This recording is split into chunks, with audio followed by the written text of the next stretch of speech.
ਕਹਿੰਦੇ ਵੀ ਉਹਨੂੰ ਪੈਸੇ ਪਾ ਦਾ ਹੋਰ 10 ਲੱਖ ਰੁਪਈਆ ਤੇ ਗਾਂ ਤੇ ਉਹਨੂੰ ਬਾਰਡਰ ਤੇ ਲਿਜਾਣਾ ਸੀ ਤੇ ਨਹੀਂ ਤਾਂ ਕਹਿੰਦਾ ਇੱਥੇ ਗੋਲੀ ਮਾਰ ਕੇ ਅਸੀਂ ਸੜ ਜਾਣਾ ਤੇ ਇੱਥੇ ਪਿੱਛੇ ਉਹਨਾਂ ਨੇ ਫਿਰ ਇਦਾਂ ਮੁੱਠੇ ਜੇ ਮਾਰਦੇ ਆ ਜਿਹੜੇ ਗੰਨਾਂ ਉਹਨਾਂ ਕੋਲ ਹੁੰਦੀਆਂ ਕਾਫੀ ਰਿਫਲਾਂ ਭਾਰੀਆਂ ਜਿਹੀਆਂ ਹੁੰਦੀਆਂ। ਅੱਛਾ ਜੀ।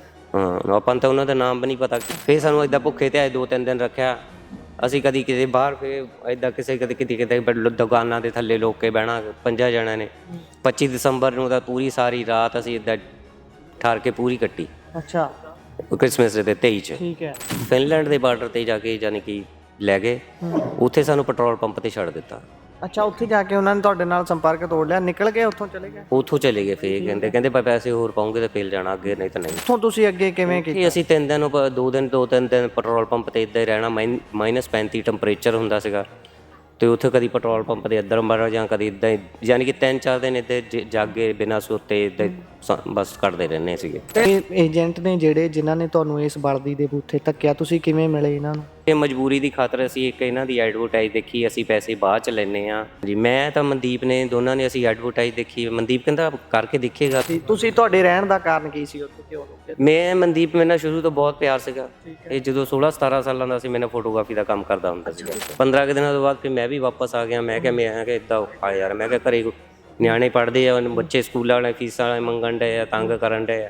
ਹੁਣ ਤੁਹਾਡੇ ਸਿਰ ਕਿੰਨੇ ਲੱਖ ਦਾ ਕਰਜ਼ਾ ਹੋਊ? ਯਾਨੀ ਕਿ ਹੁਣ ਮੇਰਾ ਵੀ ਹੈਗਾ 15-16 ਲੱਖ ਰੁਪਈਆ ਕਰਜ਼ਾ। 16 ਲੱਖ ਦੇ ਥੱਲੇ ਹੋ? ਹਾਂਜੀ ਹਾਂਜੀ। ਤੇ ਬਾਈ ਇਹ ਕੀ ਲੱਗਦਾ ਤੁਹਾਨੂੰ ਵੀ ਇੱਕ ਪਾਸੇ ਤਾਂ ਸਰਕਾਰਾਂ ਬਹੁਤ ਸਾਰੀਆਂ ਗੱਲਾਂ ਕਰਦੀਆਂ ਨੇ ਵੀ ਅਸੀਂ ਭਾਈ ਗੋਰੇ ਇੱਥੇ ਲਿਆ ਕੇ ਕੰਮ ਤੇ ਲਾਉਣੇ ਨੇ, ਦੂਸਰੇ ਪਾਸੇ ਆਹ ਹਾਲਤ ਹੈ ਜਿਹੜੀ ਤੁਸੀਂ ਦੱਸ ਰਹੇ ਹੋ ਵੀ ਇੱਥੇ ਰੋਜ਼ਗਾਰ ਆਪਣਾ ਕਰਦੇ ਸੀ ਉਹ ਛੱਡ ਕੇ ਵਿਦੇਸ਼ ਜਾਣਾ ਪੈ ਗਿਆ, ਸਥਿਤੀ ਬਣ ਗਈ। ਤਾਂ ਫਿਰ ਇਹ ਪਾਲਿਸੀਆਂ ਹੋਵੇ ਤੇ ਪੰਜਾਬ ਦੇ ਬੱਚੇ ਕਿਉਂ ਬਾਹਰ ਜਾਣ?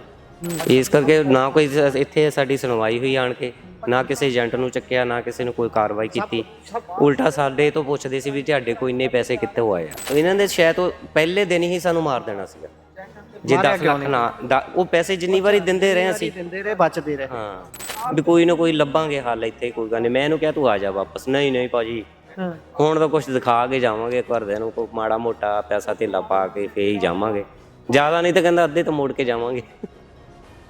ਸਤਿ ਸ਼੍ਰੀ ਅਕਾਲ। ਪੰਜਾਬੀ ਰੇਡੀਓ ਤੇ ਪੰਜਾਬੀ ਟੀਵੀ USA ਇਸ ਸਮੇਂ ਤੁਸੀਂ ਵੇਖ ਰਹੇ ਹੋ। ਅਸੀਂ ਗੁਰਾਇਆਂ ਦੇ ਵਿੱਚ ਇਸ ਸਮੇਂ ਮੌਜੂਦ ਹਾਂ। ਮਨਦੀਪ ਸਿੰਘ ਨਾਮ ਦਾ ਨੌਜਵਾਨ ਘਰੋਂ ਨਿਕਲਦਾ ਹੈ ਰੋਜ਼ੀ ਰੋਟੀ ਕਮਾਉਣ ਦੇ ਲਈ, ਰੋਜ਼ੀ ਰੋਟੀ ਦੀ ਭਾਲ ਦੇ ਵਿੱਚ, ਪਰ ਉਸ ਨੂੰ ਨਹੀਂ ਪਤਾ ਸੀ ਕਿ ਅੱਗੇ ਉਸ ਨੂੰ ਵਰਦੀ ਦੇ ਬੂਥੇ ਤੱਕ ਦਿੱਤਾ ਜਾਊਗਾ। ਉਸ ਦੇ ਨਾਲ ਜੋ ਹੋਣ ਵਾਲਾ ਹੈ ਉਸ ਦੀ ਉਸ ਨੂੰ ਜਮਾਂ ਆਸ ਨਹੀਂ ਹੋਊਗੀ। ਪਰ ਇਸ ਸਾਰੇ ਦੇ ਵਿੱਚ ਇਹ ਸਥਿਤੀਆਂ ਕਿਵੇਂ ਬਣਦੀਆਂ ਨੇ, ਕਿਉਂ ਉੱਥੇ ਤੱਕ ਜਾਣਾ ਪੈਂਦਾ, ਇਹ ਸਾਰਾ ਕੁਝ ਭੁਗਤਣਾ ਪੈਂਦਾ, ਹੰਡਾਉਣਾ ਪੈਂਦਾ, ਜਾਣਨ ਦੀ ਕੋਸ਼ਿਸ਼ ਕਰਦੇ ਹਾਂ। ਮੇਰੇ ਨਾਲ ਬਾਈ ਹੁਣੀ ਮੌਜੂਦ ਨੇ, ਗੁਰਾਇਆਂ ਤੋਂ ਨੇ। ਇਹ ਵੀ ਉਹ ਸਾਰਾ ਕੁਝ ਝੱਲ ਕੇ ਆਏ ਨੇ, ਪਰ ਸੁੱਖ ਦੀ ਗੱਲ ਇਹ ਹੈ ਵੀ ਇਹ ਜਿਉਂਦੇ ਮੁੜ ਆਏ ਨੇ। ਪਰ ਇਹਨਾਂ ਦਾ ਇੱਕ ਸਾਥੀ ਮਨਦੀਪ ਨਹੀਂ ਬਚ ਪਾਇਆ। ਇਹਨਾਂ ਨਾਲ ਗੱਲਬਾਤ ਕਰਦੇ ਹਾਂ। ਸਭ ਤੋਂ ਪਹਿਲਾਂ ਬੇਸਿਕ ਸਵਾਲ ਇਹੀ ਹੈ ਬਾਈ, ਇੱਥੇ ਕੀ ਕਰਦੇ ਸੀ, ਕੀ ਲੋੜ ਪਈ ਤੁਹਾਨੂੰ ਤੇ ਮਨਦੀਪ ਨੂੰ ਵਿਦੇਸ਼ ਜਾਣ ਦੀ, ਤੇ ਕਿਹੜੇ ਸੰਨ 'ਚ ਗਏ ਸੀ? ਪਹਿਲਾਂ ਇਹ ਦੱਸਿਓ ਇੱਥੇ ਕਰਦੇ ਕੀ ਸੀ ਤੇ ਕੀ ਮਜਬੂਰੀ ਬਣੀ ਵੀ ਜਾਣਾ ਪਿਆ ਬਾਹਰ? ਮਜਬੂਰੀ ਭਾਜੀ ਇੱਥੇ ਹੁਣ ਜਦੋਂ ਦਾ ਲਾਕਡਾਊਨ ਲੱਗਿਆ ਹੋਇਆ ਸੀ ਮੇਰੀ ਦੁਕਾਨ ਛੁੱਟ ਗਈ ਸੀਗੀ। ਅੱਛਾ ਜੀ। ਮੇਰੀ ਲੁਧਿਆਣੇ ਕਿਚਲੂ ਨਗਰ 'ਚ ਦੁਕਾਨ ਸੀ, ਫੋਟੋਗ੍ਰਾਫੀ ਦਾ ਵਧੀਆ ਕੰਮ ਚੱਲਦਾ ਸੀਗਾ। ਠੀਕ ਹੈ। ਤੋਂ ਉਸ ਤੋਂ ਬਾਅਦ 70,000 ਰੁਪਇਆ ਕਿਰਾਇਆ ਸੀ, ਉੱਥੇ ਨਹੀਂ ਦੇ ਹੋ ਰਿਹਾ ਸੀਗਾ। ਉਹ ਦੁਕਾਨ ਛੁੱਟ ਗਈ। ਫਿਰ ਉਸ ਤੋਂ ਬਾਅਦ ਮੈਂ ਘਰੇ ਕੰਮ ਕਰਨਾ ਸ਼ੁਰੂ ਕਰ ਦਿੱਤਾ, ਪਰ ਇੱਥੇ ਵੀ ਪੂਰਾ ਚੰਗੀ ਤਰ੍ਹਾਂ ਨਹੀਂ ਸੀ ਕੰਮ ਹੋ ਰਿਹਾ। ਉਸ ਤੋਂ ਬਾਅਦ ਮੇਰੇ ਘਰੇ ਕੈਮਰੇ ਚੋਰੀ ਹੋ ਗਏ, ਘਰੇ ਸੀਗੇ। ਹਾਂਜੀ, ਘਰੇ ਸਮਾਨ ਲਿਆਂਦਾ, ਘਰੋਂ ਚੋਰੀ ਹੋ ਗਏ ਰੱਖੜੀ ਵਾਲੇ ਦਿਨ। ਉਸ ਤੋਂ ਬਾਅਦ ਫਿਰ ਇਹ ਮਜਬੂਰੀ ਬਣ ਗਈ ਵੀ ਕੀ ਕਰੀਏ ਹੁਣ, ਗਾਂ ਬੱਚੇ ਵੀ ਇਸ ਲਾਈਨ 'ਚ ਨਹੀਂ ਸੀ ਪੈਣਾ ਚਾਹੁੰਦੇ। ਫਿਰ ਮੈਂ ਸੋਚਿਆ, ਮੈਂ ਕਿਹਾ ਮੈਂ ਬਾਹਰ ਹੀ ਚੱਲ ਜਾਣਾ। ਫਿਰ ਦੁਬਾਰਾ ਇੱਥੇ ਇੰਨੇ ਪੈਸੇ ਸਟੂਡੀਓ ਤੋਂ ਪੈਸਾ ਲਾਊਂਗਾ, ਕੋਈ ਫਾਇਦਾ ਨਹੀਂ। ਕਿੰਨੇ ਬੱਚੇ ਨੇ ਤੁਹਾਡੇ? ਮੇਰੇ ਇੱਕ ਬੇਟਾ ਇੱਕ ਬੇਟੀ ਹੈ, ਦੋਨੇ ਡਾਕਟਰੀ ਕਰ ਰਹੇ ਨੇ। ਡਾਕਟਰੀ ਕਰ ਰਹੇ ਨੇ? ਹਾਂਜੀ। ਅੱਛਾ, ਤੁਸੀਂ ਜਦੋਂ ਬਾਹਰ ਜਾਣ ਦਾ ਸੋਚਿਆ, ਫਿਰ ਇਹ ਏਜੰਟ ਨੇ ਜਿਹੜੇ ਜਿਨ੍ਹਾਂ ਨੇ ਤੁਹਾਨੂੰ ਇਸ ਵਰਦੀ ਦੇ ਬੂਥੇ ਧੱਕਿਆ, ਤੁਸੀਂ ਕਿਵੇਂ ਮਿਲੇ ਇਹਨਾਂ ਨੂੰ? ਇਹ ਤਾਂ ਭਾਜੀ ਸਾਨੂੰ ਵੈਸੇ ਇੱਥੋਂ ਪਹਿਲਾਂ ਅਸੀਂ ਉੱਦਾਂ ਹੀ ਅਰਮੀਨੀਆ ਗਏ ਸੀਗੇ, ਇੱਥੋਂ ਕਿਸੇ ਹੋਰ ਬੰਦੇ ਨਾਲ ਗਏ ਸੀ। ਸਹੀ ਤਰੀਕੇ ਨਾਲ ਗਏ ਸੀ? ਹਾਂਜੀ ਹਾਂਜੀ। ਅੱਛਾ, ਠੀਕ ਹੈ। ਤੇ ਉੱਥੇ ਅਸੀਂ ਜਿੱਦਾਂ ਅਸੀਂ ਕੰਮ ਕਰਦੇ ਸੀ ਮਾੜਾ ਮੋਟਾ, ਪਰ ਇੰਨੇ ਪੈਸੇ ਨਹੀਂ ਸੀ ਉੱਥੇ ਬਣ ਰਹੇ। ਠੀਕ ਹੈ। ਵੀ ਜਿਹੜਾ ਘਰ ਦਾ ਗੁਜ਼ਾਰਾ ਪੂਰਾ ਕਰ ਸਕੀਏ, ਕਿ ਬੱਚਿਆਂ ਦੇ ਫੀਸਾਂ ਤਾਰ ਸਕੀਏ। ਉਸ ਕਰਕੇ ਇਸੇ ਮਜਬੂਰੀ ਦੀ ਖਾਤਰ ਅਸੀਂ ਇੱਕ ਇਹਨਾਂ ਦੀ ਐਡਵਰਟਾਈਜ਼ ਦੇਖੀ, ਅਸੀਂ ਪੈਸੇ ਬਾਅਦ ਚ ਲੈਣੇ ਆ, ਪਹਿਲਾਂ ਤੁਹਾਨੂੰ ਜਿਹੜੀ ਕੰਟਰੀ ਚ ਰੁਕਣਾ ਹੋਊਗਾ ਯੂਰਪ ਦੀਆਂ ਸਾਰੀਆਂ ਕੰਟਰੀਆਂ ਚ ਪਹੁੰਚਾਵਾਂਗੇ। ਠੀਕ ਹੈ। ਉਸ ਤੋਂ ਬਾਅਦ ਸਾਡੀ ਪਹਿਲਾਂ ਇਹਨਾਂ ਨਾਲ 8 ਲੱਖ ਰੁਪਏ ਚ ਗੱਲ ਹੁੰਦੀ ਆ, ਉੱਥੇ ਜਗ੍ਹਾ ਅਰਮੀਨੀਆ ਰਹਿੰਦੇ ਹੋਏ। ਠੀਕ ਹੈ। ਹਾਂਜੀ, ਮੈਂ ਤਾਂ ਮਨਦੀਪ ਨੇ ਦੋਨਾਂ ਨੇ ਅਸੀਂ ਐਡਵਰਟਾਈਜ਼ ਦੇਖੀ। ਮਨਦੀਪ ਕਹਿੰਦਾ ਕਰਕੇ ਦੇਖੀਏ ਗੱਲ। ਮੈਂ ਕਿਹਾ ਕਰ ਲੈਣੇ ਗੱਲ। ਮੈਂ ਕਿਹਾ ਆਪਾਂ ਨੂੰ ਕੀ, ਆਪਾਂ ਤੁਸੀਂ ਬਹੁਤੀ ਨੂੰ ਮਤਲਬ ਕਿ ਕੋਸ਼ਿਸ਼ ਕੀਤੀ ਵੀ ਚਲੋ ਕੁਝ ਬਿਹਤਰ ਹੋ ਜਾਊਗਾ। ਤੁਸੀਂ ਕਿਹੜੇ ਦੇਸ਼ ਦਾ ਪੜ੍ਹ ਲਿਖ ਜਾਣਗੇ? ਬਿਲਕੁਲ, ਕਿਹੜੇ ਦੇਸ਼ ਦਾ ਸੋਚ ਕੇ ਤੁਸੀਂ ਕੋਸ਼ਿਸ਼ ਕੀਤੀ? ਅਸੀਂ ਇਟਲੀ ਦਾ ਸੋਚਿਆ ਦੋਨਾਂ ਜਣਿਆਂ ਨੇ। ਤੁਹਾਡੀ ਗੱਲ ਹੋ ਗਈ ਉਹਨਾਂ ਹਾਂਜੀ, ਨਾਲ? ਅਸੀਂ ਮੈਂ ਤੇ ਮਨਦੀਪ ਨੇ ਪਹਿਲਾਂ ਗੱਲ ਕੀਤੀ ਹੂੰ ਤੇ ਉਹ ਫੇਰ ਉਹ ਕਹਿੰਦੇ ਵੀ ਠੀਕ ਆ, ਕੋਈ ਗੱਲ ਨਹੀਂ, ਤੁਹਾਨੂੰ ਪਹੁੰਚਾ ਦੇਵਾਂਗੇ ਦੋਨਾਂ ਨੂੰ। ਹੂੰ ਤੇ ਕਹਿੰਦੇ ਜੇ ਤੁਹਾਡੇ ਨਾਲ ਹੋਰ ਜੋੜ ਸਕਦੇ ਤਾਂ ਜ਼ਿਆਦਾ ਜੋੜ ਲਓ, ਵੀ ਸਾਡਾ ਗਰੁੱਪ ਜਿਹਾ ਬਣ ਜਾਊਗਾ, ਤੁਹਾਨੂੰ ਛੇਤੀ ਲੈ ਜਾਵਾਂਗੇ। ਅੱਛਾ, ਕਹਿਣ ਦਾ ਭਾਵ ਵੀ ਉਹਨਾਂ ਨੇ ਸੋਚਿਆ ਵੀ ਮੱਛੀ ਫਸੀ ਆ, ਵੀ ਵੱਧ ਤੋਂ ਵੱਧ ਜਾਲ 'ਚ ਫਸਾ ਲਓ, ਵੀ ਕਿੰਨੇ ਕੁ ਇਕੱਠੇ ਕਰ ਸਕਦੇ, ਪੈਸੇ ਵੱਧ ਬਣ ਜਾਣਗੇ। ਹਾਂ। ਅੱਛਾ, ਤੇ ਉਸ ਤੋਂ ਬਾਅਦ ਤੁਸੀਂ ਫਿਰ ਕਿੰਨੇ ਕੁ ਬੰਦੇ ਕਨਵਿੰਸ ਕੀਤੇ ਆਪਣੇ ਨਾਲ ਉੱਥੇ, ਜਾਂ ਕਿੰਨਿਆਂ ਬੰਦਿਆਂ ਦਾ ਗਰੁੱਪ ਤੁਸੀਂ ਤਿਆਰ ਹੋ ਗਿਆ ਪੈਸੇ ਦੇਣ? ਅਸੀਂ ਉੱਥੇ ਫਿਰ ਮੁੰਡੇ 5 ਜਣੇ ਤਿਆਰ ਹੋ ਗਏ ਸੀਗੇ ਅਸੀਂ। ਇੱਕ ਮੁੰਡਾ ਮੋਰੋ ਦਾ ਸੀਗਾ, ਉਹ ਜਗਦੀਪ ਭਾਜੀ ਦਾ, ਜਿੱਦਾਂ ਮਨਦੀਪ ਦੇ ਬ੍ਰਦਰ ਦਾ ਸਾਂਢੂ ਹੀ ਸੀਗਾ, ਉਹ ਵੀ ਸਾਡੇ ਨਾਲ ਹੀ ਗਿਆ ਸੀ ਅਰਮੀਨੀਆ। ਤੇ ਅਸੀਂ, ਉਹ ਵੀ ਭਾਜੀ ਕਹਿੰਦਾ ਚੱਲ ਮੈਂ ਵੀ ਚੱਲ ਜਾਣਾ, ਔਖਾ ਸੌਖਾ ਹੋ ਗਿਆ ਕਿਤੇ ਨਾ ਕਿਤੇ ਪੈਸੇ ਇਕੱਠੇ ਕਰਕੇ। ਤੇ ਵੀ ਇੱਥੇ ਵੀ ਪੈਸੇ ਘੱਟ ਹੀ ਬਣਦੇ ਆ। ਉਸ ਤੋਂ ਬਾਅਦ ਫਿਰ ਉਹ ਮੁੰਡਾ ਤਿਆਰ ਹੋ ਗਿਆ ਹੌਲੀ ਹੌਲੀ। ਉਹ ਮੁੰਡਾ ਇੱਕ ਹੋਰ ਖਹਿ ਰਹਿੰਦਾ ਸੀ ਮੁੰਡਾ, ਉਹ ਨਵਾਂ ਹਜੇ ਆਇਆ ਹੀ ਸੀਗਾ। ਉਹ ਕਹਿੰਦਾ ਮੈਂ ਤਾਂ ਗਾਂ ਹੀ ਨਿਕਲਣਾ ਸੀਗਾ, ਕਹਿੰਦਾ ਮੈਂ ਵੀ ਚੱਲ ਜਾਣਾ ਤੁਹਾਡੇ ਦੇ ਨਾਲ ਹੀ। ਅੱਛਾ, ਟੋਟਲ ਕਿੰਨੇ ਹੋ ਗਏ ਫਿਰ ਮੁੰਡੇ? ਅਸੀਂ 5 ਮੁੰਡੇ ਹੋ ਗਏ। 5 ਮੁੰਡੇ ਹੋ ਗਏ। ਅੱਛਾ, ਹੁਣ ਇਹ ਦੱਸਿਓ ਵੀ ਤੁਸੀਂ ਉੱਥੋਂ ਅਰਮੇਨੀਆ ਤੋਂ ਨਿਕਲ ਪੈਂਦੇ ਹੋ, ਜਾਂ ਤੁਹਾਨੂੰ ਉਹ ਕਿੱਥੇ ਆਉਣ ਦੇ ਲਈ ਕਹਿੰਦੇ ਨੇ, ਤੇ ਉਸ ਤੋਂ ਬਾਅਦ ਇਹ ਜਿਹੜਾ ਜਾਲ ਸ਼ੁਰੂ ਹੁੰਦਾ ਹੈ ਜਿਸ ਨੇ ਜਾਨ ਲਈ ਹੈ ਮਨਦੀਪ ਦੀ, ਇਹ ਕਿੱਥੇ ਜਾ ਕੇ ਤੁਹਾਨੂੰ ਪਿਆ? ਕੀ ਤੁਹਾਡਾ ਵੀ ਆਰਮੀ ਦੇ ਨਾਲ ਵਾਹ ਪਿਆ, ਤੁਸੀਂ ਵੀ ਆਰਮੀ 'ਚ ਗਏ, ਜਦੋਂ ਰਸ਼ੀਆ ਪਹੁੰਚਦੇ ਹੋ? ਇਹ ਥੋੜਾ ਜਿਹਾ ਦੱਸਿਓ ਵੀ ਇਸ ਜੰਜਾਲ 'ਚ ਤੁਸੀਂ ਕਿੱਦਣ ਫਸਣਾ ਸ਼ੁਰੂ ਹੋਏ, ਉਹਦੇ ਬਾਰੇ।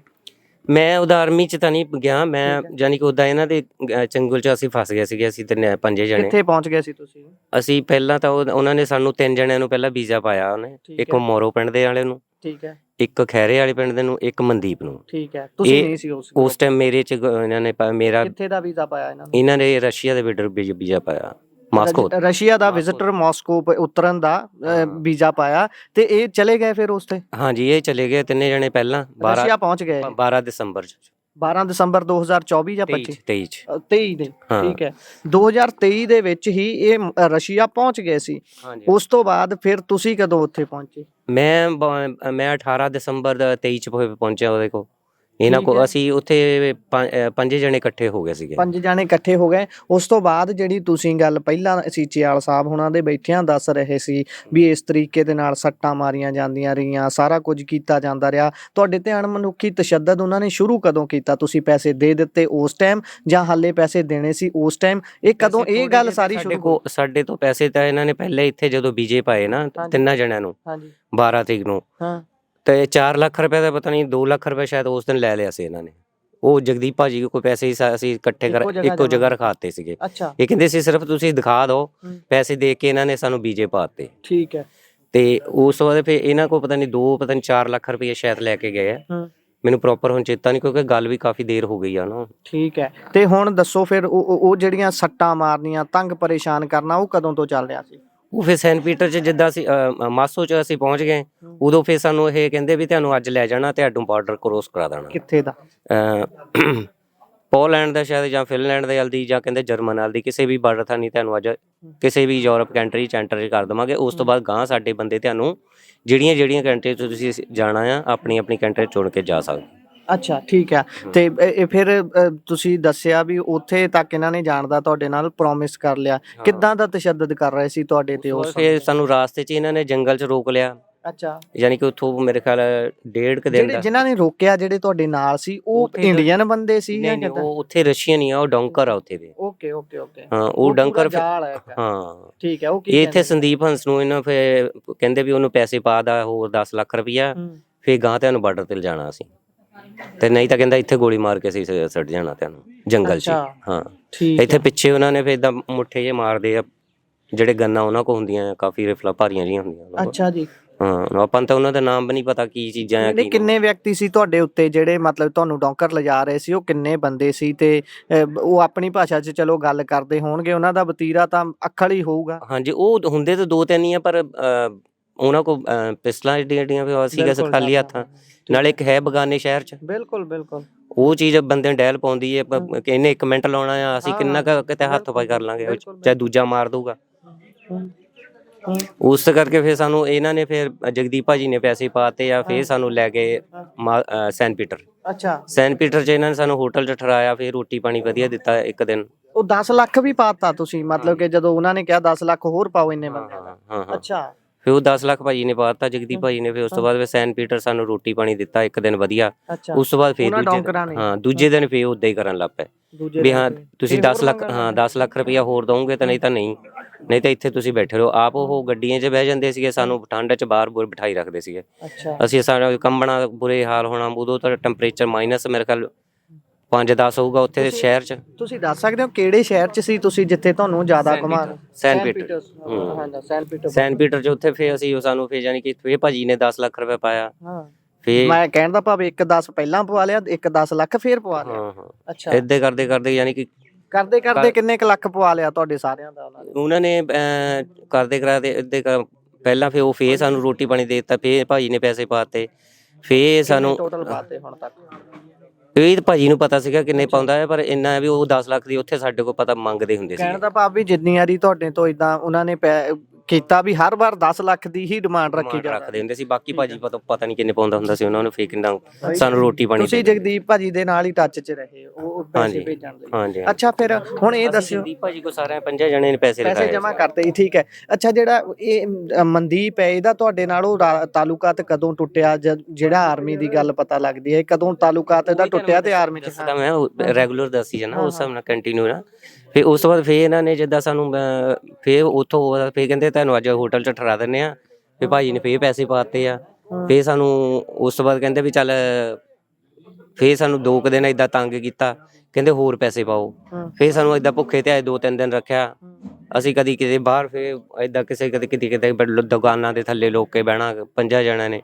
25 ਦਸੰਬਰ ਨੂੰ ਤਾਂ ਪੂਰੀ ਸਾਰੀ ਰਾਤ ਅਸੀਂ ਏਦਾਂ ਠਾਰ ਕੇ ਪੂਰੀ ਕੱਟੀ। ਅੱਛਾ, ਕ੍ਰਿਸਮਸ ਦੇ 23 ਚ। ਠੀਕ ਹੈ। ਉਸ ਤੋਂ ਬਾਅਦ ਏਦਾਂ 2 ਦਿਨ ਫੇਰ ਕੱਟੀ। ਉਸ ਤੋਂ ਬਾਅਦ ਫੇਰ ਇਹਨਾਂ ਨੇ ਭਾਜੀ ਨੇ ਪੈਸੇ ਪਾਏ, ਕਹਿੰਦਾ ਵੀ ਉਹਨਾਂ ਨੂੰ ਰੋਟੀ ਪਾਣੀ ਦੋ, ਲੈ ਕੇ ਸਾਰਾ ਕੁਛ ਦੋ, ਵੀ ਮੈਂ ਪੈਸੇ ਤੈਨੂੰ ਪਾ ਦਿੰਦਾ। ਠੀਕ ਹੈ। ਫੇਰ ਏਦਾਂ ਫੇਰ ਭਾਜੀ ਨੇ ਪਤਾ ਨੀ ਕਿੰਨੇ ਪੈਸੇ ਪਾਤੇ ਉਹਨਾਂ ਨੂੰ, ਫੇਰ ਸਾਨੂੰ ਰੋਟੀ ਪਾਣੀ ਮਿਲਣ ਲੱਗ ਪਿਆ 2 ਦਿਨ। ਤੇ ਫੇਰ ਉਸ ਤੋਂ ਬਾਅਦ ਫੇਰ ਸਾਨੂੰ ਕਹਿੰਦੇ ਵੀ ਤੁਹਾਨੂੰ ਅੱਜ ਬਾਰਡਰ ਤੇ ਲੈ ਜਾਣਾ ਆ। ਤੇ ਉਸ ਤੋਂ ਬਾਅਦ ਫੇਰ ਸਾਨੂੰ ਉਹ ਫਿਨਲੈਂਡ ਦੇ ਬਾਰਡਰ ਤੇ ਜਾ ਕੇ ਯਾਨੀ ਕਿ ਲੈ ਗਏ। ਉੱਥੇ ਸਾਨੂੰ ਪੈਟਰੋਲ ਪੰਪ ਤੇ ਛੱਡ ਦਿੱਤਾ। ਅੱਛਾ, ਉੱਥੇ ਜਾ ਕੇ ਉਹਨਾਂ ਨੇ ਤੁਹਾਡੇ ਨਾਲ ਸੰਪਰਕ ਤੋੜ ਲਿਆ, ਨਿਕਲ ਗਏ ਉੱਥੋਂ?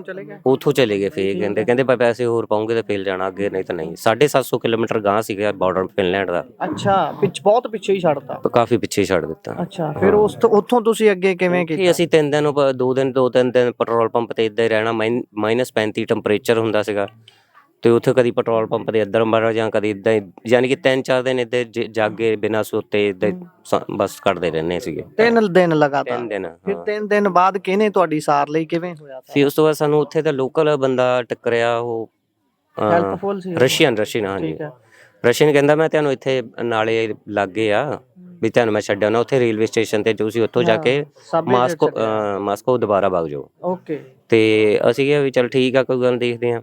ਅਸੀਂ ਕਿਹਾ ਵੀ ਸ਼ਾਇਦ ਅੱਜ ਉਹਨਾਂ ਨਾਲ ਗੱਲ ਕਰਕੇ ਦੇਖ ਲੈਣ, ਸ਼ਾਇਦ ਫਿਨਲੈਂਡ ਹੀ ਪਾਰ ਕਰਾ ਦੇ। ਫਿਰ ਏਦਾਂ 2-3 ਦਿਨ ਸਾਰੇ ਰਾਸਤੇ 'ਚ ਵਾਪਸ ਆਵਾਂਗੇ ਮਾਸਕੋ ਨੂੰ। ਤੇ ਉਹ ਫਿਰ ਉਹਨਾਂ ਨਾਲ ਤਾਂ ਫੇਰ ਨਹੀਂ, ਉਹਨਾਂ ਨੇ ਸਾਡਾ ਕੋਈ ਫੋਨ ਚੱਕਦੇ ਸੀਗੇ, ਭਾਈ ਵੀ ਕੰਟੈਕਟ ਕਰਦੇ ਸੀ, ਕੋਈ ਨਹੀਂ ਚੱਕਦੇ ਸੀਗੇ। ਫਿਰ ਉਸ ਤੋਂ ਬਾਅਦ ਸਾਨੂੰ ਉੱਥੇ ਦੀ ਪੁਲਿਸ ਆਈ ਆ, ਉਹ ਕਹਿੰਦੀ ਵੀ ਫਿਨਲੈਂਡ ਦਾ ਬਾਰਡਰ ਨਹੀਂ ਖੁੱਲਣਾ, ਤੁਸੀਂ ਵਾਪਸ ਚਲ ਜਾਓ। ਅੱਛਾ। ਹਾਂ, ਕਹਿੰਦੀ ਹਜੇ ਠੰਡ ਬਹੁਤ ਹੈ, ਇੱਥੇ ਬਰਫ਼ ਬਹੁਤ ਪੈਂਦੀ ਹੈ, ਤਾਂ ਇਹ ਜੀ ਹਜੇ ਖੁੱਲਣਾ। ਸਾਨੂੰ ਫਿਰ ਅਸੀਂ ਉਹ ਰਸ਼ੀਅਨ ਨੂੰ ਫੋਨ ਕੀਤਾ, ਕਹਿੰਦਾ ਜੇ ਜਾਣਾ ਹੋਊਗਾ ਮੈਨੂੰ ਦੱਸ ਦਿਓ, ਫੋਨ ਕਰ ਦਿਓ। ਅੱਛਾ। ਫਿਰ ਉਹ ਰਸ਼ੀਅਨ ਸਾਨੂੰ ਰੇਲਵੇ ਸਟੇਸ਼ਨ ਦੇ ਉੱਪਰ ਲਾ ਕੇ ਗਿਆ। ਉੱਥੇ ਗਰਮੈਸ਼ ਵੀ ਸੀ, ਹੀਟ ਸੀਗੀ। ਫਿਰ ਅਸੀਂ ਉੱਥੇ 2-2 3-3 4-4 ਘੰਟੇ ਸੁੱਤੇ ਰਾਤ ਨੂੰ ਜਾ ਕੇ। ਅੱਛਾ, ਠੀਕ ਹੈ। ਤੇ ਫਿਰ ਇਹ ਮਨਦੀਪ ਦਾ ਜਿੱਦਾਂ ਮੈਂ ਪੁੱਛ ਰਿਹਾ ਸੀ, ਤੁਹਾਡੇ ਨਾਲ ਉਹ ਸੰਪਰਕ ਕਦੋਂ ਟੁੱਟ ਗਿਆ ਸੀਗਾ? ਸੰਪਰਕ ਹਜੇ ਨਹੀਂ ਸੀ ਟੁੱਟਾ, ਹਜੇ ਅਸੀਂ ਫਿਰ ਬਾਅਦ ਚ ਉਸ ਤੋਂ ਬਾਅਦ ਫਿਰ ਭਾਜੀ ਨੂੰ ਕਿਹਾ ਪੈਸੇ ਪਾਇਓ ਭਾਜੀ, ਅਸੀਂ ਮਾਸਕੋ ਚਲ ਜਾਣਾ ਦੁਬਾਰਾ ਵਾਪਸ। ਮਾਸਕੋ ਚਲੇ ਗਏ ਅਸੀਂ ਵੀ। ਫਿਰ ਇਹ ਮੁੰਡੇ 3 ਜਣੇ, ਇਹ ਕਹਿੰਦੇ ਸਾਡੀ ਸਟੇ ਖਤਮ ਹੋ ਜਾਣੀ, ਅਸੀਂ ਵਾਪਸ ਚਲ ਜਾਣਾ। ਠੀਕ ਹੈ। ਅਸੀਂ ਵਾਪਸ ਉੱਥੇ ਆ ਗਏ ਮਾਸਕੋ, ਸੈਂਟ ਪੀਟਰ ਆ ਕੇ ਫਿਰ ਅਸੀਂ ਉੱਥੇ ਰਹਿਣ ਲੱਗ ਪਏ। ਫਿਰ ਮੈਂ ਤਾਂ ਮਨਦੀਪ ਨੇ ਜਿੱਦਾਂ ਉਹ ਸਾਡੀ ਲੋਕੇਸ਼ਨ ਅਟੈਚ ਕਰਦੇ ਸੀ ਅਟੈਚ, ਤਾਂ ਸਾਨੂੰ ਜਗਦੀਪ ਨੇ ਕਿਹਾ ਵੀ ਤੁਸੀਂ ਫੋਨ ਫਾਨ ਬੰਦ ਕਰਕੇ ਰੱਖਿਓ ਜ਼ਿਆਦਾ। ਤੇ ਉਸ ਤੋਂ ਬਾਅਦ ਫਿਰ ਅਸੀਂ ਉਹ 3 ਮੁੰਡੇ ਵਾਪਸ ਆ ਗਏ, ਇੱਕ ਹਰਿਆਣੇ ਦਾ ਸੀਗਾ, ਇੱਕ ਖੈਰੇ ਦਾ। ਵਾਪਸ ਕਿੱਥੇ ਇੰਡੀਆ ਆ ਗਏ? ਇੰਡੀਆ ਆ ਗਏ ਸੀਗੇ ਉਹ 3 ਜਣੇ, ਅਸੀਂ 2 ਜਣੇ ਰਹਿ ਗਏ ਸੀਗੇ, ਮੈਂ ਤਾਂ ਮਨਦੀਪ। ਜੀ, ਤੁਸੀਂ ਤੁਹਾਡੇ ਰਹਿਣ ਦਾ ਕਾਰਨ ਕੀ ਸੀ ਉੱਥੇ, ਕਿਉਂ ਰੁਕੇ? ਮੈਂ ਮਨਦੀਪ ਮੇਰੇ ਨਾਲ ਸ਼ੁਰੂ ਤੋਂ ਬਹੁਤ ਪਿਆਰ ਸੀਗਾ। ਠੀਕ ਇਹ ਜਦੋਂ 16-17 ਸਾਲਾਂ ਦਾ ਸੀ, ਮੈਂ ਫੋਟੋਗ੍ਰਾਫੀ ਦਾ ਕੰਮ ਕਰਦਾ ਹੁੰਦਾ ਸੀਗਾ। ਤੁਸੀਂ ਕਿੱਥੇ ਕੰਮ ਵੀ ਕੀਤਾ? ਹਾਂਜੀ ਹਾਂਜੀ, ਇਹ ਬੱਚਾ ਜਿਹਾ ਸੀਗਾ ਸਾਡੇ, ਬਹੁਤ ਪਿਆਰ ਸੀਗਾ। ਮੈਂ ਆਪਣੇ ਨਿਆਣਿਆਂ ਵਾਂਗੂ ਹੀ ਰੱਖਦਾ ਹੁੰਦਾ ਸੀ ਇਹਨੂੰ। ਅੱਛਾ, ਫਿਰ ਤੁਸੀਂ ਦੱਸ ਰਹੇ ਹੋ ਤੁਸੀਂ ਦੋਨੋਂ ਉੱਥੇ ਰਹਿ ਗਏ, ਫਿਰ ਉਸ ਤੋਂ ਵਿੱਚੋਂ ਤੁਸੀਂ ਤਾਂ ਵਾਪਸ ਆ ਗਏ ਹੋ। ਹੁਣ ਮਨਦੀਪ ਦੀ ਤਾਂ ਡੈੱਡ ਬੋਡੀ ਬਚੀ ਹੈ, ਮਨਦੀਪ ਨਾਲ ਸੰਪਰਕ ਟੁੱਟ ਗਿਆ ਤੇ ਮਨਦੀਪ ਆਰਮੀ 'ਚ ਜਾ ਵੜਿਆ। ਇਹਦੀ ਕੋਈ ਜਾਣਕਾਰੀ ਤੁਹਾਨੂੰ ਸੀਗੀ ਇੱਥੇ ਜਦੋਂ ਆ ਵੀ ਜਾਂਦੇ? ਨਹੀਂ ਹਜੇ ਉੱਥੇ ਮੈਂ ਸੀਗਾ, ਨਾਲ ਹੀ ਇਕੱਠੇ ਸੀਗੇ। ਮੈਂ ਕਿਹਾ ਮਨਦੀਪ, ਮੇਰੇ ਘਰ ਦੇ ਵੀ ਕਹਿੰਦੇ ਵਾਪਸ ਆ ਜਾ, ਤੂੰ ਵੀ ਚੱਲ ਵਾਪਸ। ਕਹਿੰਦਾ ਭਾਜੀ ਮੈਂ ਜਾ ਨਹੀਂ ਸਕਦਾ, ਮੈਂ ਪਹਿਲਾਂ ਵੀ ਘਰਦਿਆਂ ਦੇ ਪੈਸੇ ਬਹੁਤ ਖਰਾਬ ਕਰ ਚੁੱਕਾ ਹਾਂ 2-3 ਵਾਰੀ। ਠੀਕ ਹੈ। ਕਹਿੰਦਾ ਹੁਣ ਮੈਂ ਯਾਰ ਕੀ ਮੂੰਹ ਲੈ ਕੇ ਜਾਊਂਗਾ। ਮੈਂ ਕਿਹਾ ਕੋਈ ਗੱਲ ਨਹੀਂ, ਤੂੰ ਚੱਲ ਤਾਂ ਸਹੀ, ਦੇਖੀ ਜਾਓ ਜੋ ਹੋਊਗਾ। ਵੀ ਮੇਰੇ ਘਰਦਿਆਂ ਨੇ ਵੀ ਕਹਿ ਹੀ ਦਿੱਤਾ, ਤੇਰੇ ਘਰਦਿਆਂ ਨੇ ਵੀ ਕਿਹੜਾ ਕੋਈ ਕਹਿਣਾ ਵੀ ਕੋਈ ਗੱਲ ਨਹੀਂ, ਉੱਥੇ ਜਾ ਕੇ ਕੋਈ ਹੱਲ ਲੱਭਾਂਗੇ ਇਹ ਸੋਚਿਆ। ਪਰ ਉਹਨੇ ਸੋਚਿਆ ਵੀ ਨਹੀਂ, ਮੇਰਾ ਹੁਣ ਮੂੰਹ ਦਿਖਾਉਣ ਦੀ ਉੱਥੇ ਹੈ ਨਹੀਂ, ਵੀ ਮੈਂ ਤਾਂ ਕੁਝ ਲੈ ਕੇ ਹੀ ਜਾਊਂਗਾ ਹੱਥ। ਕਹਿੰਦਾ ਥੋੜੇ ਬਹੁਤੇ ਤਾਂ ਮੋੜ ਕੇ ਜਾਵਾਂ ਇੱਥੇ ਮੈਂ 2-3 ਮਹੀਨੇ ਕੰਮ ਕਰਕੇ, ਵੀ ਮੇਰਾ ਹਜੇ ਵੀਜ਼ਾ ਵੀ ਹੈਗਾ ਆ ਤੇ ਮੇਰਾ ਖਤਮ ਹੋਣ ਵਾਲਾ ਸੀਗਾ। ਫਿਰ ਮੈਂ ਆ ਗਿਆ ਵਾਪਸ ਤੇ ਇਹ ਫਿਰ ਅਸੀਂ ਉੱਥੇ ਜਿੱਦਾਂ ਇੱਕ ਰੈਸਟੋਰੈਂਟ ਲੱਭਿਆ, ਉਹ ਸਾਨੂੰ ਪਾਕਿਸਤਾਨ ਦਾ ਰੈਸਟੋਰੈਂਟ ਸੀਗਾ। ਉਹ ਕਹਿੰਦਾ ਹਾਂ, ਅਸੀਂ ਕਿਹਾ ਵੀ ਸਾਨੂੰ ਰੋਟੀ ਪਾਣੀ ਦੇਈ ਜਾ 2 ਟਾਈਮ, ਅਸੀਂ ਤੇਰੇ ਹੈਲਪ ਵਾਲੇ ਸਾਰੇ ਕੰਮ ਕਰਾਂਗੇ, ਜਿੱਦਾਂ ਸਬਜ਼ੀ ਕੱਟਣੀ ਆ ਜਾਂ ਕੋਈ ਜਿੱਦਾਂ ਵੀ ਕੰਮ ਕਰਾਂ, ਟਮਾਟਰ ਮਿਰਚਾਂ ਗ੍ਰਾਈਂਡਰ ਕਰਨੇ, ਭਾਂਡੇ ਧੋਣੇ ਆ, ਪੋਚੇ ਲਾਉਣੇ ਆ, ਫਲੈਸ਼ਾਂ ਸਾਫ਼ ਕਰਨੀਆਂ, ਅਸੀਂ ਤੇਰੇ ਉਹ ਕਰੀ ਜਾਇਆ ਕਰਾਂਗੇ। ਉਹ ਅਸੀਂ ਇੱਦਾਂ ਉੱਥੇ ਵੀ ਅਸੀਂ 10 ਕੁ ਦਿਨ ਕੱਟੇ, 8-10 ਦਿਨ, 15 ਕੁ ਦਿਨ ਮੇਰੇ ਖਿਆਲ ਕੱਟੇ ਹੋਣੇ ਸ਼ਾਇਦ, ਯਾਰ ਪ੍ਰੋਪਰ ਨਹੀਂ ਮੈਨੂੰ ਚੇਤਾ। 15 ਕੁ ਦਿਨਾਂ ਤੋਂ ਬਾਅਦ ਫਿਰ ਮੈਂ ਵੀ ਵਾਪਸ ਆ ਗਿਆ। ਮੈਂ ਕਿਹਾ ਏਦਾਂ ਔਖਾ ਯਾਰ, ਮੈਂ ਕਿਹਾ ਘਰੇ ਨਿਆਣੇ ਪੜ੍ਹਦੇ ਆ, ਬੱਚੇ ਸਕੂਲਾਂ ਵਾਲੇ ਫੀਸਾਂ ਵਾਲੇ ਮੰਗਣ ਡਏ ਆ, ਤੰਗ ਕਰਨ ਡਏ ਆ, ਵੀ ਉਹ ਤੁਸੀਂ ਮਾਰਚ ਤੱਕ ਫਿਰ ਫੀਸ ਆਪਣੀ ਕਲੀਅਰ ਕਰੋ, ਇੰਨੇ ਮਹੀਨਿਆਂ ਦੀ ਫੀਸਾਂ ਹੋ ਗਈਆਂ ਆ। ਤੇ ਫਿਰ ਮੈਨੂੰ ਘਰਦਿਆਂ ਨੇ ਟਿਕਟ ਪਾਤੀ, ਔਖੇ ਸੌਖੇ ਲੋਨ ਚੱਕ ਕੇ, ਫਿਰ ਉਹਨਾਂ ਨੇ ਲੱਖ ਰੁਪਏ ਦਾ ਲੋਨ ਚੱਕਿਆ। ਅੱਛਾ, ਤੇ ਫਿਰ ਮੈਨੂੰ ਟਿਕਟ ਪਾਈ ਆ ਤੇ ਫਿਰ ਮੈਂ ਵਾਪਸ। ਕਦੋਂ ਆਏ ਹੋ ਤੁਸੀਂ? ਮੈਂ ਆ ਗਿਆ ਸੀਗਾ ਮੇਰੇ ਖਿਆਲ 2 ਦਸੰਬਰ ਨੂੰ ਸ਼ਾਇਦ। 2 ਦਸੰਬਰ? ਨਹੀਂ ਮੈਂ 28 ਨੂੰ ਆ ਗਿਆ ਸੀਗਾ। ਕਿਹੜੇ ਸਾਲ? 23 ਚ। 23 ਜਾਂ 24? ਨਹੀਂ 23 ਚ। ਅੱਛਾ ਜੀ, ਹਾਂ ਦਸੰਬਰ ਚ। ਹਾਂ ਹੁਣ ਤੁਹਾਡੇ ਸਿਰ ਕਿੰਨੇ ਲੱਖ ਦਾ ਕਰਜ਼ਾ ਹੋਊਗਾ, ਤੁਸੀਂ ਅੰਦਾਜ਼ਾ ਲਾਇਆ? ਆਈਡੀਆ ਇਹੀ ਆ ਵੀ ਹੋਣਾ ਹੀ ਆ, ਜਿੱਦਾਂ ਰਿਸ਼ਤੇਦਾਰਾਂ ਦੇ ਵੀ ਜਿਨ੍ਹਾਂ ਨੇ ਮਦਦ ਕੀਤੀ ਹੋਈ ਆ, ਮੇਰੇ ਸਹੁਰਿਆਂ ਚ ਹੋ ਗਏ, ਸਾਂਢੂਆਂ ਚ ਹੋ ਗਏ, ਹੁਣ ਉਹ ਗਾਂਹ ਕੋਈ ਪੈਸਾ ਵੀ ਨਹੀਂ ਦਿੰਦਾ ਸੀਗਾ। ਤੇ ਯਾਨੀ ਕਿ ਹੁਣ ਮੇਰਾ ਵੀ ਹੈਗਾ ਹੀ 15-16 ਲੱਖ ਰੁਪਈਆ ਕਰਜ਼ਾ। 16 ਲੱਖ ਦੇ ਥੱਲੇ ਹੋ? ਹਾਂਜੀ ਹਾਂਜੀ। ਹੁਣ ਜ਼ਿੰਦਗੀ ਦਾ ਕਿੱਦਾਂ ਬਸਰ ਹੋ ਰਿਹਾ, ਕੋਈ ਕੰਮ ਕਰ ਰਹੇ ਹੋ? ਜ਼ਿੰਦਗੀ ਦਾ ਹੈ ਆ ਭਾਜੀ, ਹੁਣ ਲੋਕਾਂ ਨਾਲ ਦਿਹਾੜੀਆਂ ਲਾਈ ਜਾਂਦੀਆਂ ਫੋਟੋਗ੍ਰਾਫੀ ਦੀਆਂ। ਅੱਛਾ, ਤੇ ਬਾਈ ਇਹ ਕੀ ਲੱਗਦਾ ਤੁਹਾਨੂੰ ਵੀ ਇੱਕ ਪਾਸੇ ਤਾਂ ਸਰਕਾਰਾਂ ਬਹੁਤ ਸਾਰੀਆਂ ਗੱਲਾਂ ਕਰਦੀਆਂ ਨੇ ਵੀ ਅਸੀਂ ਭਾਈ ਗੋਰੇ ਇੱਥੇ ਲਿਆ ਕੇ ਕੰਮ ਤੇ ਲਾਉਣੇ ਨੇ, ਦੂਸਰੇ ਪਾਸੇ ਆਹ ਹਾਲਤ ਹੈ ਜਿਹੜੀ ਤੁਸੀਂ ਦੱਸ ਰਹੇ ਹੋ ਵੀ ਇੱਥੇ ਰੋਜ਼ਗਾਰ ਆਪਣਾ ਕਰਦੇ ਸੀ, ਉਹ ਛੱਡ ਕੇ ਵਿਦੇਸ਼ ਜਾਣਾ ਪੈ ਗਿਆ, ਸਥਿਤੀ ਬਣ ਗਈ। ਤਾਂ ਫਿਰ ਇਹ ਪਾਲਿਸੀਆਂ ਹੋਵੇ ਤੇ ਪੰਜਾਬ ਦੇ ਬੱਚੇ ਕਿਉਂ ਬਾਹਰ ਜਾਣ? ਇਹ ਸਾਰਾ ਇੱਕ ਸਰਕਾਰ ਦਾ ਹੀ ਆ ਕੀਤਾ ਕਰਾਇਆ ਹੋਇਆ, ਨਹੀਂ ਤਾਂ ਬੱਚੇ ਕਿਤੇ ਨਾ ਜਾਣ ਜੇ ਆਪਣੇ ਸਾਰੀਆਂ ਸਹੂਲਤਾਂ ਦੇਣ। ਇੱਥੇ ਤਾਂ ਆਰਮੀ ਵਾਲਿਆਂ ਨੂੰ ਨਹੀਂ ਸਹੂਲਤਾਂ ਹੈਗੀਆਂ, ਤੇ ਆਮ ਬੰਦੇ ਨੂੰ ਕੀ ਹੋਊਗਾ?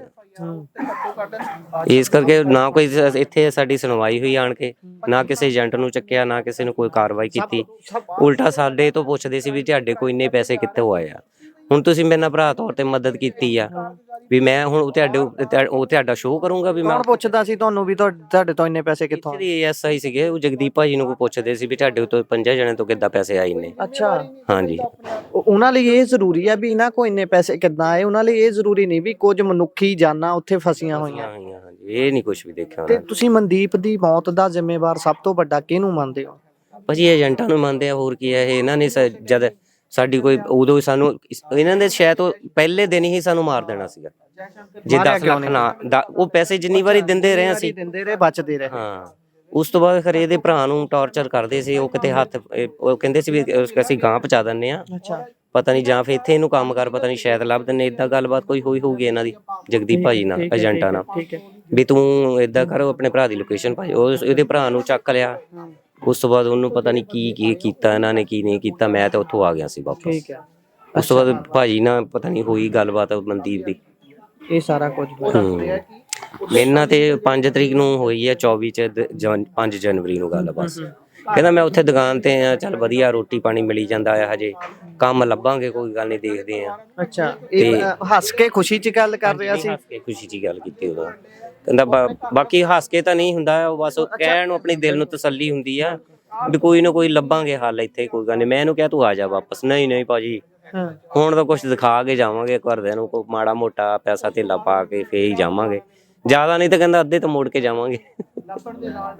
ਸੋ ਤੁਸੀਂ ਆ ਗੱਲਾਂ ਸੁਣ ਰਹੇ ਹੋ ਬਾਈ ਦੇ ਕੋਲ ਬੈਠੇ। ਬਾਈ ਤੁਹਾਡਾ ਨਾਮ ਨਹੀਂ ਪੁੱਛਿਆ ਮੈਂ? ਮੇਰਾ ਨਾਮ ਅਨਿਲ ਕੁਮਾਰ ਹੈ। ਅਨਿਲ ਕੁਮਾਰ ਬਾਈ ਹੁਣਾਂ ਦੇ ਕੋਲ ਬੈਠੇ ਆ ਇਸ ਸਮੇਂ। ਗਰੋਏ ਦੇ ਵਿੱਚ ਗੁਰਾਇਆਂ ਦੇ ਵਿੱਚ ਆ ਅਸੀਂ। ਮਨਦੀਪ ਜਿਹੜਾ ਕਿ ਇੱਥੋਂ ਰੋਜ਼ੀ ਰੋਟੀ ਦੀ ਭਾਲ 'ਚ ਗਿਆ, ਉੱਥੇ ਜਾ ਕੇ ਡੌਂਕਰਾਂ ਦੇ ਹੱਥੇ ਚੜਿਆ ਤੇ ਉਸ ਤੋਂ ਬਾਅਦ ਬਾਈ ਦੇ ਮੂੰਹੋਂ ਸੁਣੇ ਹੋਏ ਸ਼ਬਦ ਨੇ ਜਿਹੜੇ ਉਹ ਕਹਿ ਰਿਹਾ ਸੀ ਵੀ ਭਾਈ ਹੁਣ ਵਾਪਸ ਨਹੀਂ ਜਾਣਾ, ਕੁਝ ਲੈ ਕੇ ਹੀ ਜਾਣਾ। ਜਦੋਂ ਇੱਥੇ ਇੱਕ ਬੱਚਾ ਪੈਦਾ ਹੁੰਦਾ ਹੈ ਤਾਂ ਪੰਜਾਬ 'ਚ ਕਿਹਾ ਜਾਂਦਾ ਹੈ ਜੰਮਦੇ ਦੇ ਸਿਰ ਕਈ ਲੱਖ ਦਾ ਕਰਜ਼ਾ ਹੈ, ਜਿਹੜਾ ਕਿ ਪੰਜਾਬ ਸਟੇਟ ਦੇ ਸਿਰ ਹੈ। ਪੰਜਾਬ ਸਟੇਟ ਤੋਂ ਜਦੋਂ ਕੋਈ ਨੌਕਰੀਆਂ ਮੰਗਦਾ, ਪੰਜਾਬ ਸਰਕਾਰ ਕਹਿੰਦੀ ਹੈ ਵੀ ਭਾਈ ਅਸੀਂ ਨੌਕਰੀਆਂ ਕਿੱਥੋਂ ਪੈਦਾ ਕਰੀਏ, ਪੰਜਾਬ ਦੇ ਖਜ਼ਾਨੇ 'ਚ ਇੰਨੇ ਪੈਸੇ ਨਹੀਂ, ਆਪਾਂ ਨਵੀਆਂ ਨੌਕਰੀਆਂ ਕਿੱਥੋਂ ਦੇ ਸਕਦੇ ਹਾਂ। ਇਹਨਾਂ ਸਾਰੀਆਂ ਚੀਜ਼ਾਂ ਦੇ ਚੱਲਦਿਆਂ ਵਰਦੀ ਦੇ ਬੂਥੇ 'ਚ ਧੱਕੇ ਜਾਂਦੇ ਨੇ ਨੌਜਵਾਨ। ਇਹ ਉਹ ਤਸਵੀਰ ਤੁਹਾਨੂੰ ਦਿਖਾਈ ਹੈ ਜਿਹੜੀ ਉਹਨਾਂ ਅਦਾਰਿਆਂ ਨੇ ਨਹੀਂ ਦਿਖਾਉਣੀ ਜਿਹੜੇ ਸਰਕਾਰ ਦੇ ਨਾਲ ਰਲ ਕੇ ਚੱਲਦੇ ਨੇ, ਐਡ ਲੈ ਕੇ ਚੱਲਦੇ ਨੇ, ਕਿਉਂਕਿ ਇਸ 'ਚ ਸਰਕਾਰ ਦਾ ਘਾਟਾ ਹੁੰਦਾ ਹੈ। ਬਾਈ ਨੇ ਖੁਦ ਦੱਸਿਆ ਜੇਕਰ ਇੱਥੇ ਸਾਰਾ ਕੁਝ ਹੋਵੇ ਤਾਂ ਸਾਨੂੰ ਕਿਤੇ ਜਾਣ ਦੀ ਲੋੜ ਨਾ ਪਵੇ। ਚੰਗੀ ਭਲੀ ਚੱਲਦੀ ਫੋਟੋਗ੍ਰਾਫੀ ਦੀ ਦੁਕਾਨ ਬੰਦ ਕਰਕੇ ਬੰਦੇ ਨੂੰ ਵਿਦੇਸ਼ ਜਾਣਾ ਪਵੇ ਕਿ ਉਸ ਦੇ ਬੱਚੇ ਪੜ੍ਹ ਜਾਣ। ਇੱਥੇ ਰਹਿ ਕੇ ਬੰਦਾ ਇੰਨਾ ਵੀ ਨਹੀਂ ਕਰ ਸਕਦਾ। ਬਹੁਤ ਸਾਰੇ ਲੋਕ ਕਹਿੰਦੇ ਨੇ ਕਿ ਇਹਨਾਂ ਨੂੰ ਕੀ ਮਜਬੂਰੀ ਹੈ ਕਿ ਉਹ ਜੰਗਲਾਂ 'ਚ ਧੱਕੇ ਖਾਣ ਜਾਂਦੇ ਨੇ, ਪਰ ਜਿਨ੍ਹਾਂ ਦੇ ਘਰਾਂ ਦੇ ਵਿੱਚ ਰੋਟੀ ਖਾਣ ਦੇ ਲਾਲੇ ਪੈ ਜਾਣ ਪਤਾ ਉਹਨਾਂ ਤੋਂ ਲੱਗਦਾ। ਅਸੀਂ ਇਸ ਗੱਲ ਦੀ ਤਾਕੀਦ ਜ਼ਰੂਰ ਕਰਦੇ ਹਾਂ ਵੀ ਕਦੀ ਵੀ ਅਨਆਥੋਰਾਈਜ਼ਡ ਏਜੰਟਾਂ ਦੇ ਕੋਲ ਨਾ ਫਸੋ। ਇਸ ਗੱਲ ਤੇ ਬਾਈ ਹੁਣਾਂ ਤੋਂ ਵੀ ਹਰਪ ਲੈਂਦੇ। ਬਾਈ ਤੁਸੀਂ ਲੋਕਾਂ ਨੂੰ ਥੋੜਾ ਜਿਹਾ ਸੰਦੇਸ਼ ਦਿਓ, ਕਿਉਂਕਿ ਤੁਸੀਂ ਭੁਗਤੀ ਆ ਉਹ ਚੀਜ਼ ਵੀ ਜਿਹੜੇ ਅਸੀਂ ਗਲਤੀਆਂ ਕਰ ਚੁੱਕੇ ਹਾਂ। ਮੈਂ ਤੇ ਇਹ ਹੱਥ ਜੋੜ ਕੇ ਕਹਿੰਦਾ ਵੀ ਜੋ ਲੀਗਲ ਬੰਦੇ ਆ ਉਹਨਾਂ ਨਾਲ ਹੀ ਜਾਵੋ, ਜਿਹੜੇ ਸਰਕਾਰ ਤੋਂ ਜਿਨ੍ਹਾਂ ਤੋਂ ਲਾਇਸੈਂਸ ਹੈਗੇ ਆ ਉਹਨਾਂ ਦੇ ਥਰੂ ਹੀ ਜਾਣਾ ਚਾਹੀਦਾ, ਤਾਂ ਕਿ ਤੁਹਾਨੂੰ ਸੁਣਵਾਈ ਵੀ ਹੋ ਸਕੇ। ਹਾਂਜੀ, ਤਾਂ ਕੱਲ ਨੂੰ ਤੁਹਾਡੀ ਕੋਈ ਕਾਰਵਾਈ ਵੀ ਹੋ ਸਕੇ, ਤੁਹਾਡੇ ਤੇ ਪਤਾ ਲੱਗ ਜਾਵੇ ਵੀ ਇਸ ਬੰਦਿਆਂ ਨੇ ਇੱਦਾਂ ਕੀਤਾ। ਬਹੁਤ ਬਹੁਤ ਧੰਨਵਾਦ। ਸੋ ਇਹ ਸਾਰੀ ਗੱਲਬਾਤ ਸੀ। ਧੰਨਵਾਦ।